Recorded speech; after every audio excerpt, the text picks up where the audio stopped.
job. No. So the common theme that I've heard throughout the very funny and very well thought out presentations this morning or this afternoon were clearly, regardless of whether you're ops or CSG or in a supporting role, you wear many hats.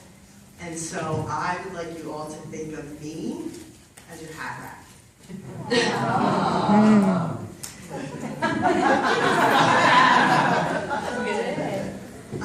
So, being a new role to Ovation, kind of where do I fit in? So I report directly into the ops side, and I support the operations team with a focus on service optimization to rectify issues that we're faced with from our Code Red or Code Yellow accounts. In the short time that I've been, going on a long time that I've been with the company now, what is clearly evident is I really, in my role, need to be a jack of all trades. So while my focus is primarily ops, because everything that the operations team does on a daily basis directly impacts our clients, I have a great deal of involvement with our CSG team.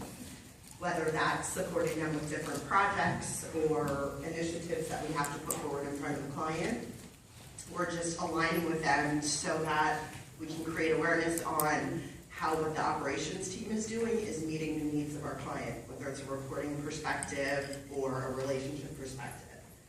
There's also times in my role that I have to be client-facing.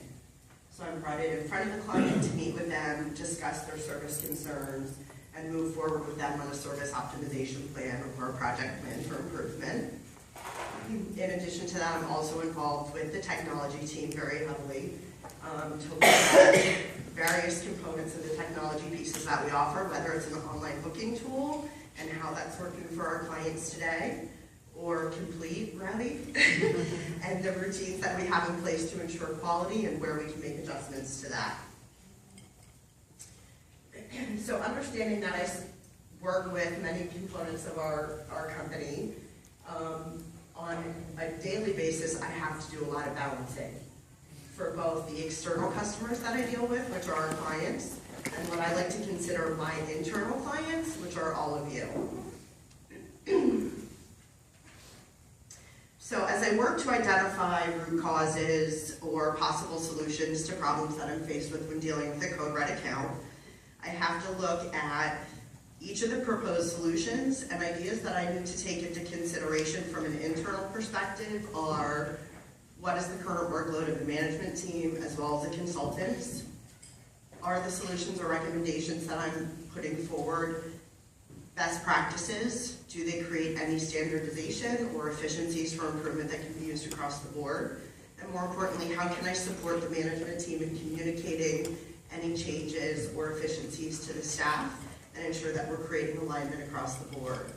For external customers, obviously I have to make sure that I'm clearly understanding what their expectations are, and more importantly, driving results and making sure that they're clearly aware of the results and the excellent service that we're providing to them.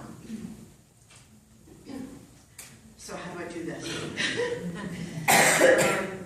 For those that may not be familiar with this is a Six Sigma approach called the demand model. So part of when I get involved in an account, what I do is define. So I look at what all the issues are. I work with CSG and ops managers and the VP level to do an intake, if you will, of all the issues that have been happening, what actions we've taken to try to rectify those issues. I also need to understand what the specific requirements are for that client, and then ultimately what the goals are for the end product. Then I have to do some measuring and look at what the current processes are that we have in place, collect any data that can help support the ultimate solution, and then analyze that data. So really getting down to the root cause of why these issues are occurring and how do we fix it. One of the examples or methods that I like to use to try to determine the root cause is what's known as 5 whys, or asking why repeatedly till you get to the true root cause. So an example of that would be, you go out to your car in the morning and the car doesn't start. You ask why. The battery's dead. Okay, why is the battery dead? Well, the alternator's not functioning. Why isn't the alternator functioning? Alternator belt broke. Why did the belt break? The alternator belt was well beyond its useful service life and was never replaced. Why didn't you get it replaced? The vehicle was not maintained according to recommended service schedules. So herein lies the root cause of the problem. There was a process that needed to be followed, and it wasn't, and as a result, the car broke. So once I'm able to analyze all that data and determine the root cause, then I need to identify ways that we can improve the situation. Again, focusing on optimization and standardization, which in a business like ours, I also have to keep in mind the fact that we provide a very different level of service. The white glove service sometimes makes it very difficult to create standardizations. And then ultimately, we need to be able to control the results or control what we're putting forward to make improvements. So we need to identify measures of success, something that we can visibly show to a client in black and white. Here's what we've done to turn your program around, and here are the results to prove that it's been done. And then, of course, continuous monitoring. After all that's said and done, in a happy real world, we get to then move the client from code red to code green, and everybody's happy.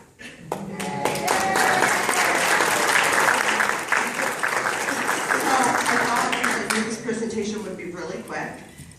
You should each have received 2 envelopes on your table. I thought we could play a little game. How many, don't open envelopes. How many of you are familiar with the game Headbands?